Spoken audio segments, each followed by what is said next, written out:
58 video, सत्ता के साथ तस्वीरें, महिला आयोग तक कनेक्शन। सवाल यह है, क्या महाराष्ट्र में आस्था के नाम पर राजनीति और अपराध का गठजोड़ खड़ा हो गया था? नमस्कार, मैं विनीत कुमार और आप देख रहे हैं द हिंदी टॉप।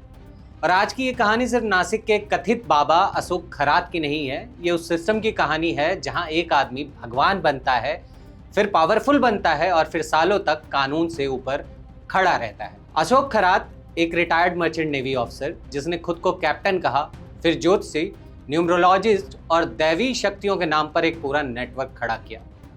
आरोप है कि उसने 2022 से 2025 के बीच एक 35 साल की महिला के साथ बार बार बलात्कार किया, उसे नशीले पदार्थ देकर बेहोश किया और डराया कि अगर उसने विरोध किया तो उसका परिवार बर्बाद हो जाएगा। लेकिन यह कहानी सिर्फ एक पीड़िता की नहीं है, क्योंकि पुलिस को इस केस में 58 वीडियो मिले हैं जो इस पूरे नेटवर्क की गहराई और गंभीरता को दिखाते हैं। लेकिन असली झटका तब लगता है जब इस केस का राजनीतिक एंगल सामने आता है। डॉक्यूमेंट्स और जांच में सामने आया है कि अशोक खरात सिर्फ एक साधारण बाबा नहीं था, बल्कि उसकी पहुंच सत्ता के गलियारों तक थी। उसकी तस्वीरें महाराष्ट्र के कई बड़े नेताओं के साथ सामने आई हैं, जिनमें डिप्टी सीएम एकनाथ शिंदे, मंत्री राधाकृष्ण विखे पाटिल और एनसीपी नेता रूपाली चाकणकर जैसे नाम शामिल बताए जा रहे हैं। अब सवाल यहाँ ये नहीं है कि ये लोग आरोपी हैं, सवाल ये है कि एक ऐसा व्यक्ति जिस पर अब इतने गंभीर आरोप हैं, वो इन नेताओं के इतना करीब कैसे पहुंचा।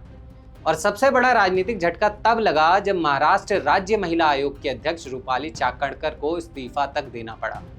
आरोप ये सामने आए कि वो खरात के ट्रस्ट से जुड़ी थी और सोशल मीडिया पर उनका एक वीडियो भी वायरल हुआ जहां पर वो अशोक खरात की पद पूजा करते हुए दिखी।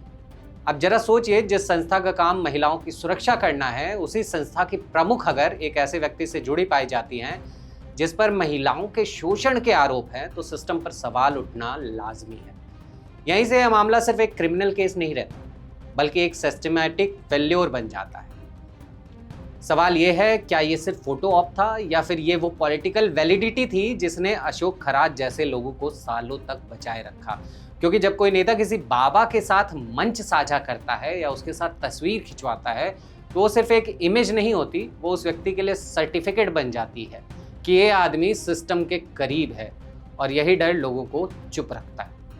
और शायद यही वजह है कि 2022 से 2025 तक ये सब चलता रहा।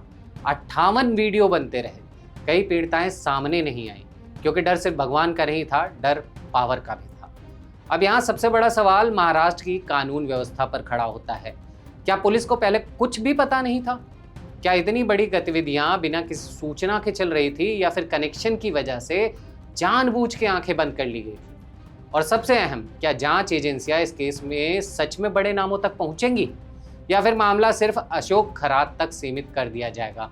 क्योंकि इतिहास तो यही बताता है कि जब भी ऐसे केस सामने आते हैं तो शुरुआत में नेटवर्क की बात होती है, लेकिन अंत में एक आरोपी पर केस खत्म हो जाता है। यही वजह है कि इस केस को लोग महाराष्ट्र की एप्स्टीन फाइल्स कह रहे हैं, क्योंकि यहाँ भी पैटर्न वही दिख रहा है।